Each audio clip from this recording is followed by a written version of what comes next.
Hello दोस्तों, स्वागत है आप सभी का मेरे नए ब्लॉग में। आप सभी को राधे राधे, जय श्री कृष्णा, जय सिया राम। आशा करती हूँ कि आप सभी स्वस्थ होंगे, मस्त होंगे और अपने अपने कामों में व्यस्त होंगे। तो दोस्तों, आज निर्जला एकादशी है और निर्जला एकादशी के दिन बहुत सारे लोग व्रत रहते हैं निर्जल, बहुत सारे लोग फलाहार व्रत रहते हैं। तो आज आप सभी को निर्जला एकादशी की ढेर सारी शुभकामनाएं। आप सभी पे विष्णु भगवान की ढेर सारी कृपा बनी रहे। तो दोस्तों, आज मैं निर्जला एकादशी के दिन दुगदुरिया की का न्योता मिला था। दुगदुरिया घर के बगल एक घर में थी और हमको भी करना था, लेकिन हमारे यहाँ थोड़ा सा अभी आसपास की औरतें, जब एक लोग क्या हो जाता है ना, तो सारी ढेर सारी औरतें उनके यहाँ चली गई। तो इस वजह से मैंने दुगदुरिया का पोस्टपोन कर दिया। कल चटपटा माता की दुगदुरिया होगी, कल चटपटा माता की दुगदुरिया मैं कल करूँगी।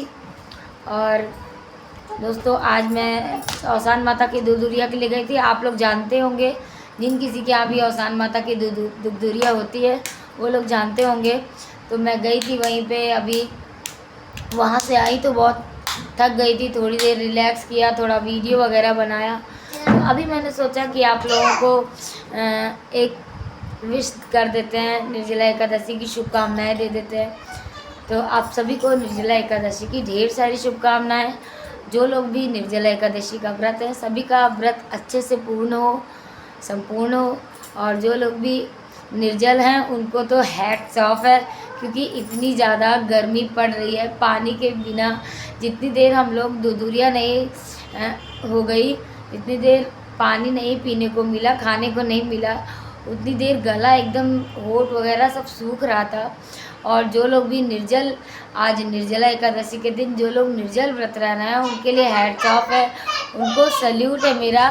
जो लोग निर्जल व्रत इतनी ज़्यादा गर्मी में रह रहे हैं, तो भाई जो लोग भी निर्जल व्रत रह रहे हैं उनके लिए बहुत बहुत बहुत बहुत बहुत मतलब भगवान की कृपा उनके ऊपर बरसे, क्योंकि इतनी ज़्यादा गर्मी पड़ रही है। सड़ी हुई गर्मी, उमस भरी गर्मी में थोड़ी देर पानी आधा एक घंटे ना पियो तो गला सूखने लग जा रहा है। और जो लोग निर्जल व्रत रह रहे हैं उनके लिए हैट्स ऑफ है, और जो लोग निर्जल नहीं भी रह रहे हैं उनके लिए भी बहुत सारी शुभकामनाएं। लेकिन जो लोग निर्जल रह रहे हैं उनके लिए बहुत बड़ा चैलेंजिंग है। मैं तो नहीं रह सकती इतनी गर्मी में निर्जल व्रत। करवा चौथ का व्रत रहना होता है, तिलवा चौथ का व्रत रहना होता है निर्जल, तो हालत खस्ता हो जाती है। और इतनी गर्मी में निर्जल व्रत रहना बहुत ही चैलेंजिंग है। तो जो लोग भी निर्जल व्रत रह रहे हैं उनको बहुत सारी शुभकामनाएं मेरी। और दोस्तों, आप लोग कमेंट करके ज़रूर बताइएगा कि कौन कौन निर्जल एकादशी के दिन व्रत है, कौन कौन नहीं है, और कौन निर्जल है और कौन फलाहार है, ये भी आप लोग ज़रूर बताइएगा। तो आगे मैं आप लोगों को ये बताती हूँ कि निर्जल एकादशी का महत्व बहुत ही ज़्यादा है। देवउठनी एकादशी का एक महत्व बहुत ज़्यादा होता है, और निर्जल एकादशी का, ये दो एकादशी जो होती है, एक देवउठनी एकादशी, एक निर्जल एकादशी, इन दोनों का महत्व बहुत बड़ा है। तो आप लोग इसका महत्व समझिए और इसको फॉलो करिए। अभी मैं तो व्रत नहीं रह पाती दोस्तों, अभी दुगदुरिया भी चमाने जाना था, और मैं देवउठनी एकादशी जो सबसे बड़ी वाली एकादशी होती है, मैं उसको ही व्रत रहती हूँ, सभी एकादशी में नहीं रहती। और इतनी ज़्यादा गर्मी पड़ रही है दोस्तों, डिहाइड्रेशन होने लग रहा है, तो इसलिए मैं व्रत नहीं रही। मेरा मानना है कि रहूँ तो निर्जल रहूँ, नहीं तो नहीं रहूँ, इसलिए मैं नहीं रही। वो अपना अपना ओपिनियन है, मेरा नहीं रहने का मन था तो मैं नहीं रही। हाँ, लेकिन एकादशी के दिन मैं चावल नहीं खाती। अभी मैं दुगदुरिया में गई थी, लेकिन लाई वहाँ पे मिली थी तो मैं लाई नहीं खाई, चना और गुड़ मैंने खा लिया और लाई वापस ले आई। घर पे प्रसाद ले आया जाता है तो मैं लाई ले आई, चना और गुड़ मैंने थोड़ा वहाँ पे खाया, क्योंकि एकादशी के दिन लोग चावल नहीं खाते। मैं कभी भी एकादशी के दिन चावल नहीं खाती, गलती से कभी भूल से बना लिया तो खा लिया, वो अलग विषय है, लेकिन मैं एकादशी के दिन चावल कभी नहीं बनाती। और आप लोगों से भी ये कहूँगी कि अगर हो सके आप लोगों से तो आप लोग भी एकादशी के दिन चावल अवॉइड कीजिए। एकादशी के दिन चावल बिल्कुल भी मत बनाइए। अगर किसी के लिए बना भी रहे हैं, बहुत ज़्यादा मजबूरी है, कोई बहुत ज़्यादा ज़िद कर रहा है एकादशी के दिन चावल खाने की, तो जिसको ज़रूरी है उसके लिए बना दीजिए।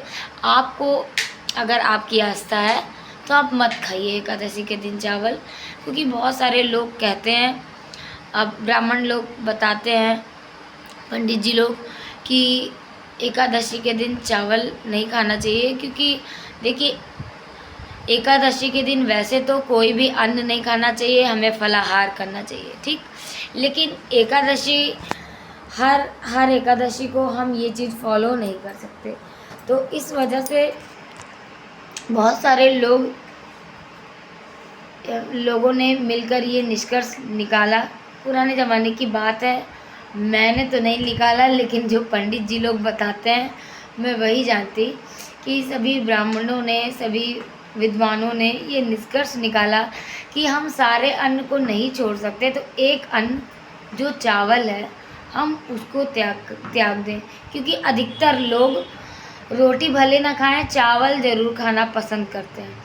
तो एक दिन हम चावल ना खाएं, क्योंकि चावल मोस्टली हर जगह पे चावल ज़रूर ही बनता है। अधिकतर कई राज्यों में, कई जगहों पे चावल तो मिल जाता है, लेकिन रोटी खाने को नहीं मिल पाती। तो चावल जो है मोस्टली हर जगह पे अवेलेबल है, इसलिए चावल को ही छोड़ने को कहा गया है। ये इसलिए क्योंकि ज़्यादातर लोग चावल ही खाते हैं। तो हमें ऐसा अन्न छोड़ना है जिसकी हमें ज़्यादा आदत हो, जो हम ज़्यादा प्रयोग करते हो, उस अन्न को हमें छोड़ना है। तो इसलिए हम चावल खाना हम लोग एकादशी के दिन अवॉइड करते हैं। एकादशी के दिन चावल खाना, क्या बोलते हैं उसको, हाँ, तो एकादशी के दिन चावल खाना बहुत सारे लोग वर्जित मानते हैं। बहुत सारे लोग तो अन्न भी नहीं खाते, फलाहार ही रहते हैं। बहुत सारे लोग व्रत रहते हैं। मेरी सासू माँ भी एकादशी का व्रत रहती है। मैं तो सिर्फ देव उठनी एकादशी रहती हूँ, वो सारी एकादशी रहती है। मतलब महीने में 2 एकादशी पड़ती है, दोनों एकादशी वो रहती है। साल भर में कितनी सारी एकादशी पड़ती है, तो सारी एकादशी का व्रत मेरी सासू माँ रहती हैं। मैं तो सिर्फ देव उठनी एकादशी ही रहती हूँ। तो आप सभी इस चीज़ को जानिए। और एकादशी का, हर एकादशी का महत्व अलग अलग है, लेकिन जो देव उठनी एकादशी होती है उसका महत्व जो है वो सबसे बड़ा है। अगर आप देव उठनी एकादशी रहते हैं तो सहस्त्र एकादशी का पुण्य आपको, उसका फल प्राप्त होता है। लेकिन